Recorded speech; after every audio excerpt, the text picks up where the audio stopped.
Where did he go wrong? Of all of the heroes of the 16-bit console generation, none seem to be as enduring yet unassuming as Diddy Kong.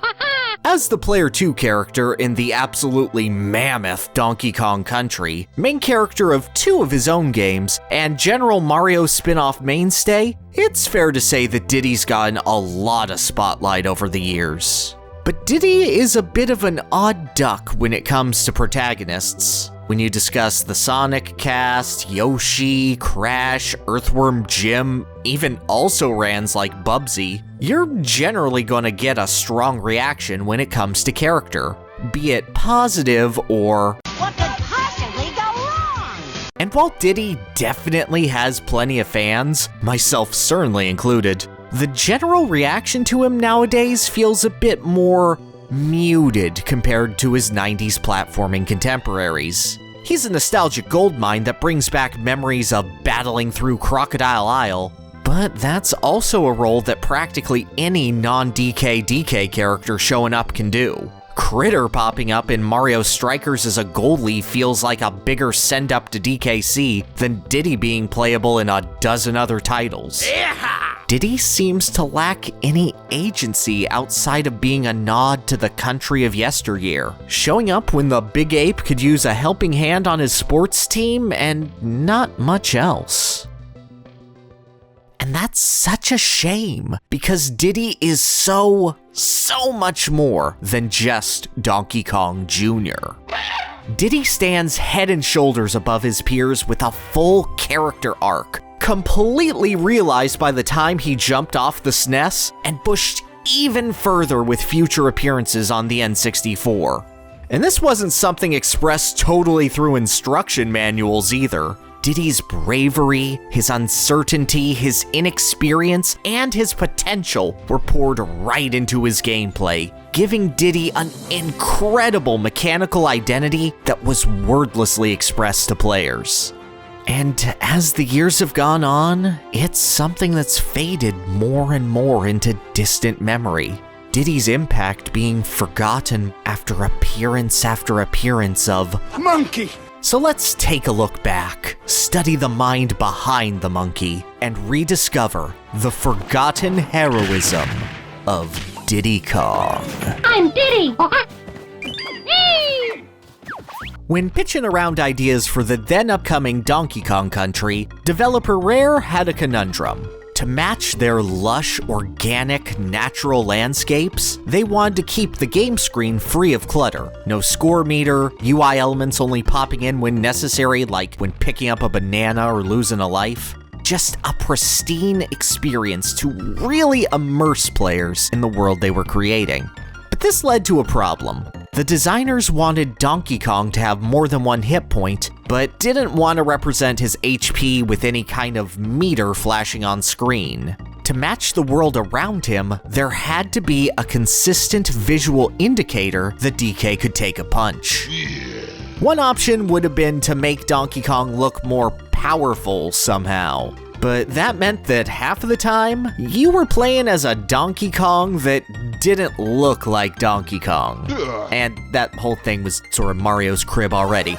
Thus, a second character was added to the screen. A friend who would swap with Donkey Kong if one of them was bruised like a banana. A little buddy who wanted to be just like the big ape. And this cute sidekick's name was Donkey Kong Jr. However, the sketches that Rare sent to Nintendo for the redesigned Junior didn't sit right with the Big N, so Rare turned the cheeky monkey into their own creation. Come on. Yeah, that'll do. Typical. As his name would imply, Diddy Kong is a tinier, far less impressive version of DK, physically speaking. Described as a Donkey Kong wannabe, the little guy starts the game shoved inside of a barrel, the victim of a dark and stormy nighttime raid by the Kremlin crew on DK's banana horde. And after being freed, Diddy lives up to his second banana billing. He's smaller than DK, he can't defeat enemies that the big ape can, takes far longer to beat armored enemies, can't bust through floors to find secrets, he can't even lift a barrel over his head. Diddy is a wimp of a Kong. But the kid has potential.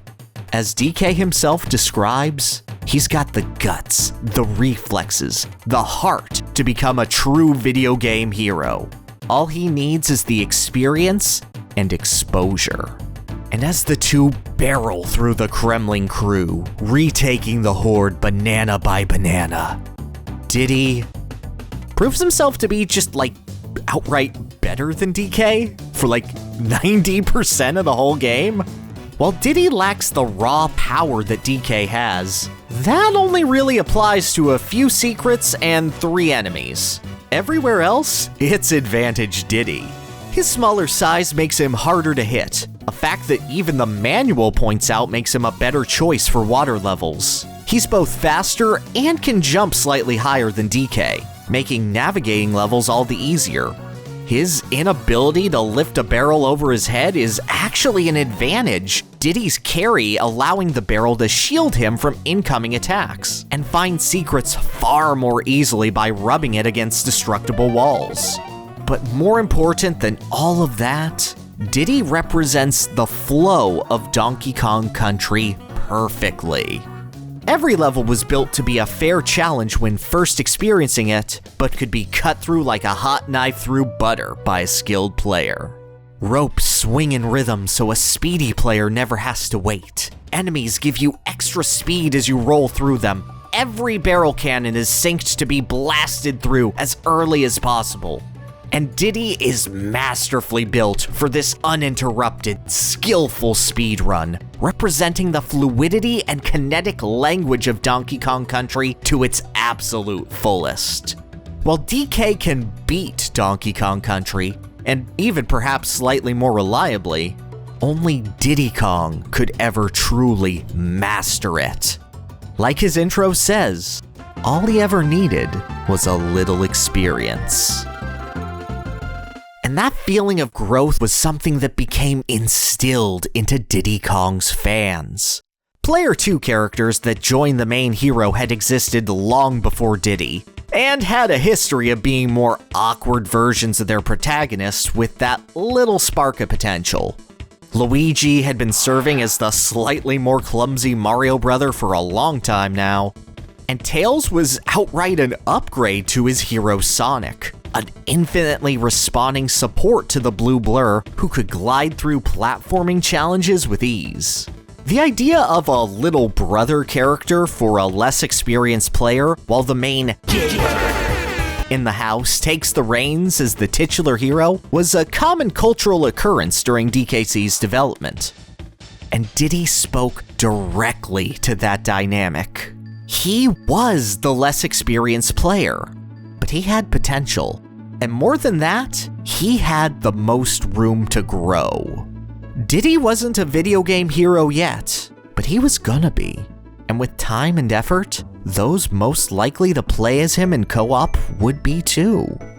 Diddy represented a leap forward in skill, in wanting to better yourself and achieve your potential, in finding confidence even when your personal Donkey Kong wasn't around. It's that hope that was built right into his character, and became the defining aspect of his own adventure.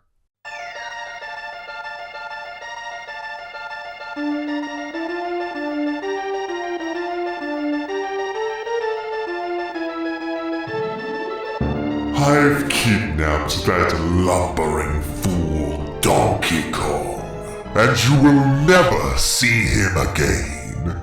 Ha ha ha ha! Captain K. Rool. These were the words left to the Kong family by the Kremlin crew 1 year after their initial defeat, and after the island's protector, Donkey Kong, had been abducted.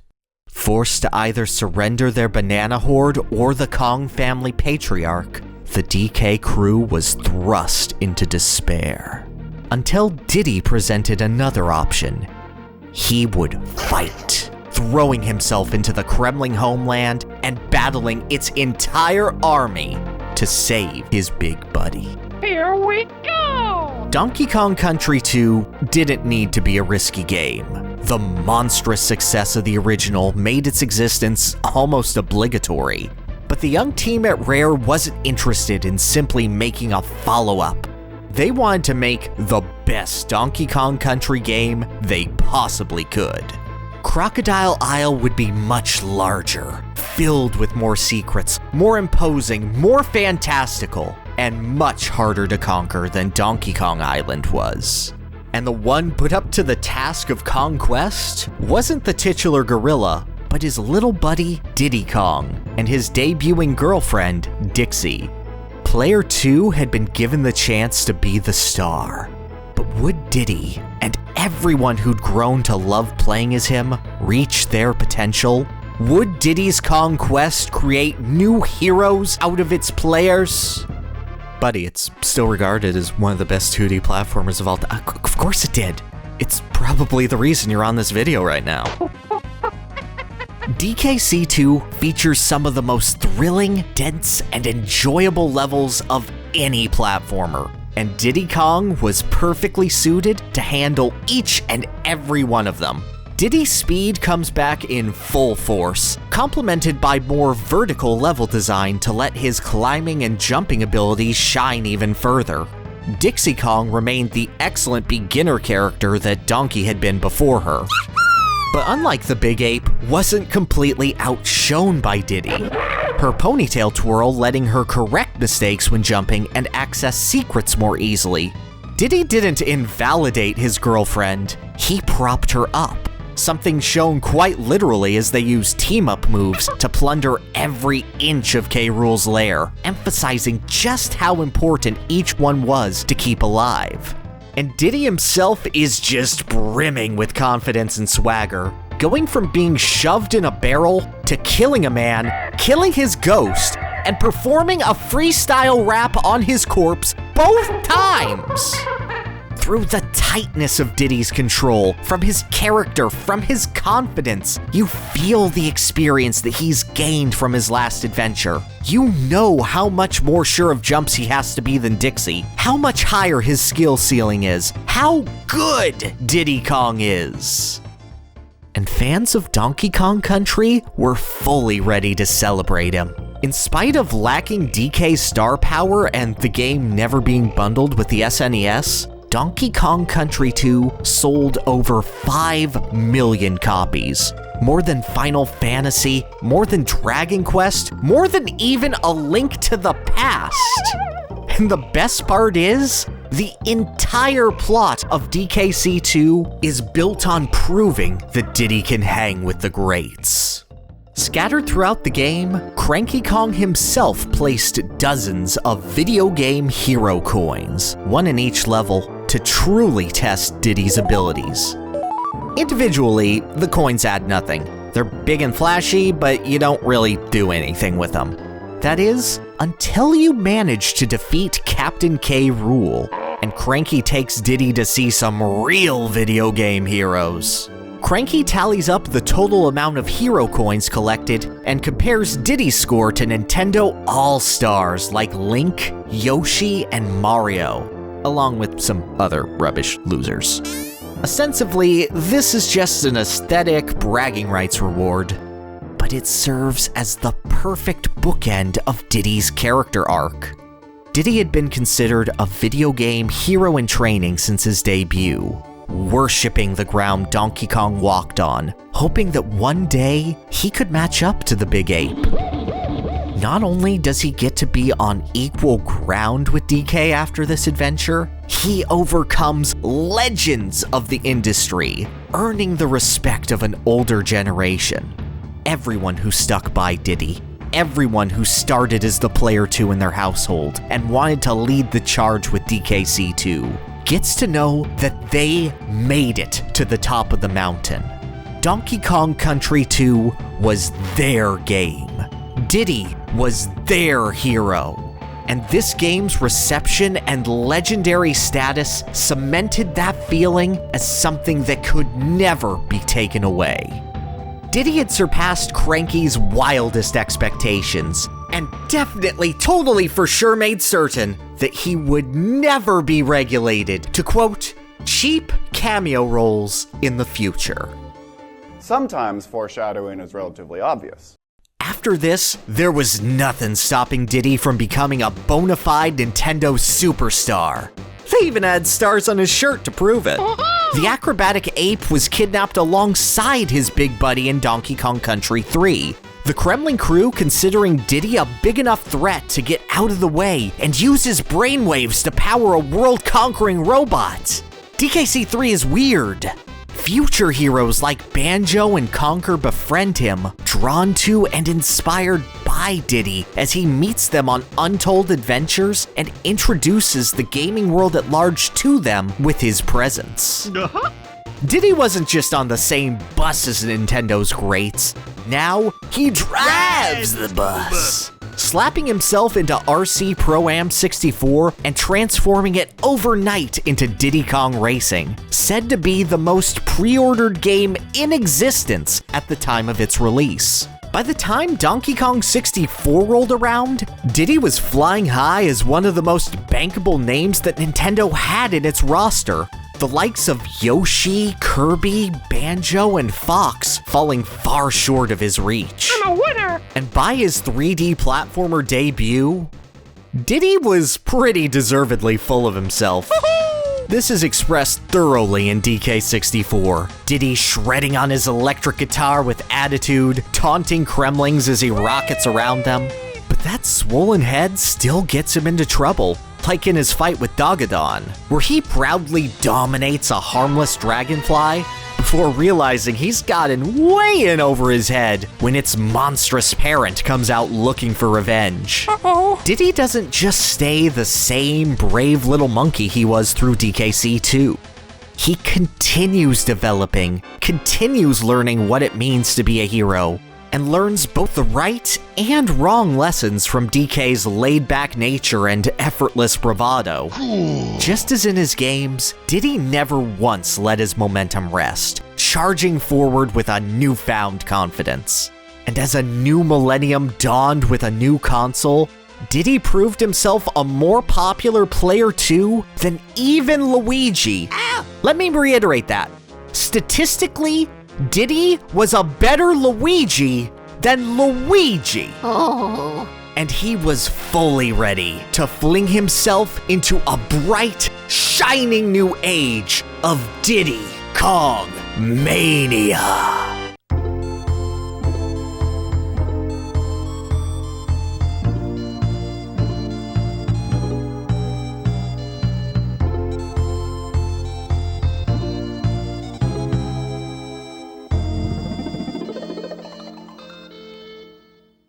Now, after Rare was purchased by Microsoft and all of the Donkey Kong elements they'd created were given to Nintendo, it wasn't all bad news for Diddy. The Donkey Kong Country games were consistently being re-released on portable systems, letting those classic adventures reach a whole new audience. He missed out on the main platformer for the GameCube, but he still showed up in new Donkey Kong games. He even grew another finger so he could hold a golf club, joining his big buddy in a bunch of Mario spin-offs where he could show off his impressive acrobatics. But while Diddy was still showing up in games, his appearances were immaterial at best. What set Diddy apart from Daisy or Toad or Birdo was merely, well, he's fast and he's a monkey. And aside from those surface-level details, Diddy was merely along for the ride. The character he developed over the Rare years, that cocky but ultimately respectful brat, faded more and more. And while there'd be a rocket barrel pack here, or that time he got really into Buddhism for some reason there, Diddy's character paled in comparison to his big buddy's himbo tendencies, or Waluigi's steady development into a desperate loser, or even Bowser Jr. taking up that cocky, bratty role, but evil this time. Diddy was still appearing in games, but appearing was all that he was doing. Never anything more than cheap cameo roles. But, faded as he was, Diddy remained a Nintendo All-Star. And though it arguably took a game longer than it reasonably should have, he found himself invited to Nintendo's Kingmaker. Super Smash Brothers! Smash Bros tends to solidify a character's identity to a large swath of its fan base, for better or for worse. This was Diddy's second chance to get back in the spotlight and show the gaming world at large that he still had it. And Smash Brothers did not disappoint. Diddy having one of the most incredible, reverent, defining depictions in Brawl Story Mode, the Subspace Emissary. Diddy is perhaps more on point here than anywhere else in his career. The little guy working in tandem with DK as they take out Bowser's forces in a perfect mix of brute strength and style. Diddy is treated like the star he is, but still remains the overconfident brat, challenging Bowser to a fight he has no idea he can't possibly win. Sensing Diddy's inexperience, Donkey Kong defends his little buddy at all costs, sending him flying and taking a shot meant for Diddy, losing his life in the process. Sorry, friend. Diddy has to live with the guilt of his recklessness causing DK to be captured, and sets out on a Kong quest to bring his hero back no matter what. Diddy's interactions with the Star Fox team are highlights of the story, literally dragging them into danger as he refuses to let Donkey Kong go. And his revival of and reuniting with Donkey Kong is such a sweet moment, mixed in with the fantastic power trip of getting the big guy back. And yeah, they get it! All of the elements of Diddy's hero's journey are here, he's properly and competently represented, he's cartoonishly animated and super expressive to be consistently charming, and he's got enough rude cheek in him to make Rare proud. Outside of the actual perfection that's King Dedede, Diddy probably gets the best treatment out of any character in Subspace. Man, that's so great that they totally nailed it. I can't wait to see what his gameplay's like.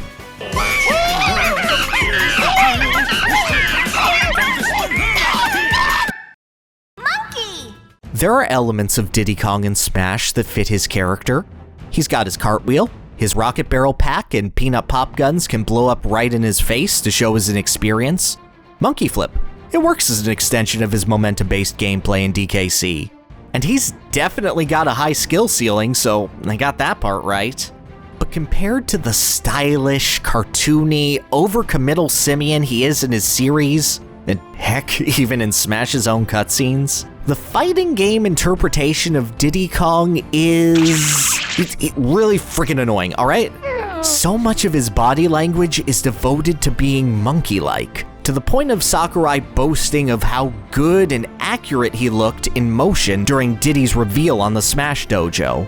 So much of his gameplay revolves around methodically controlling a portion of the stage and conditioning his opponent into making a mistake. So much of him devoted to taking as few risks as possible and acting as a combo-based opportunist that doesn't have the power to seal the deal. And none of that is Diddy Kong. Oh, shucks. It's certainly very effective. It wins tournaments. You could argue that it's a pretty decent concept for a platform fighting game character. But all of the good that it does from an intellectual standpoint doesn't benefit Diddy's character in the slightest. It just kind of makes him uninvitingly inaccessible. The opposite of how comfortable Diddy feels in his own platform games. Originally, Diddy was envisioned as a tag team fighter with Dixie Kong, but the time and technical restraints of Super Smash Bros. Brawl required the monkey to go it alone. And I think that this secondary vision for the character is to his immense detriment. With the size and scope of Smash Bros. Cast, it takes a lot of personality and shine to stand out amongst the crowd. And of all the denizens of the Rare Archipelago that made their way to Final Destination, Diddy stands out by far the least. He's fine, but he's annoying at best and sadly unremarkable at worst. Seems you shall never become anything more than a mere monkey. Sorry. Unfortunately, that's where Diddy Kong stands today. Donkey Kong Country did make a thunderous return, but Diddy's contributions to the series were decidedly quiet, acting as a more literal extra hit for DK by crawling on his back and serving as a hover power-up for the big guy. He was back again, and about time too, but demoted to the same capacity as one of the animal buddies he used to ride on. Unless you play co-op, but DKCR co-op is a chaotic mess that just drains lives. Level design isn't at all built around it. It was never going to capture the same magic as the SNES games in that regard.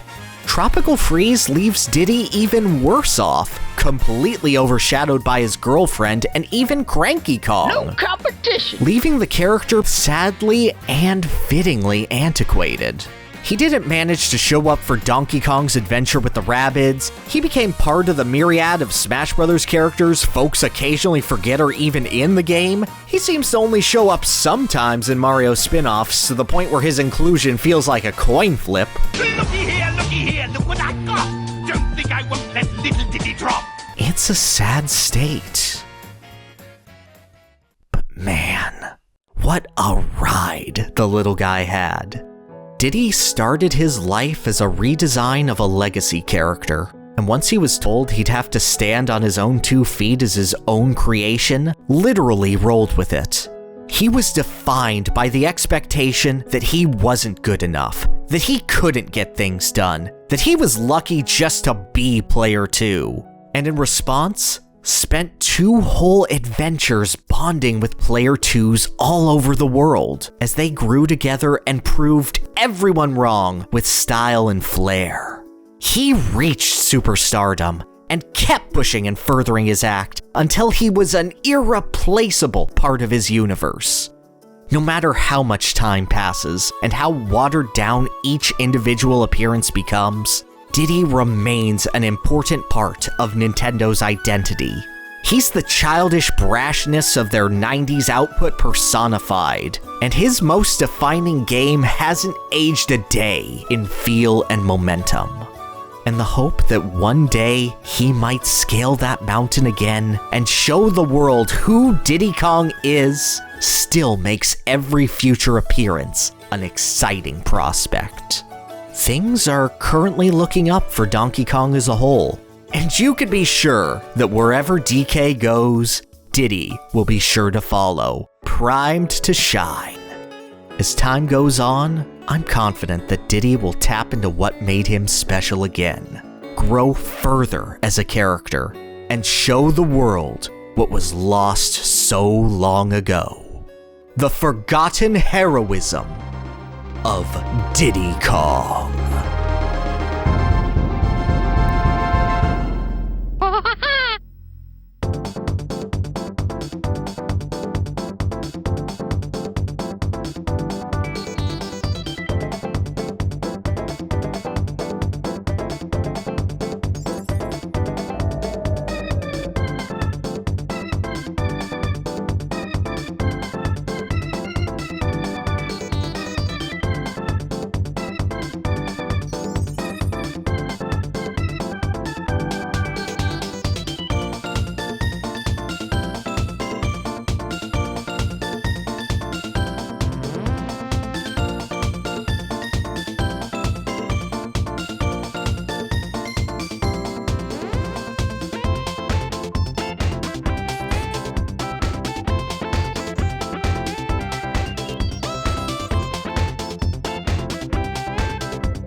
Oh, and as for the cartoon... Wow, I haven't seen... Look away, Donkey Kong! We all promised each other that we would never speak of him. Not ever.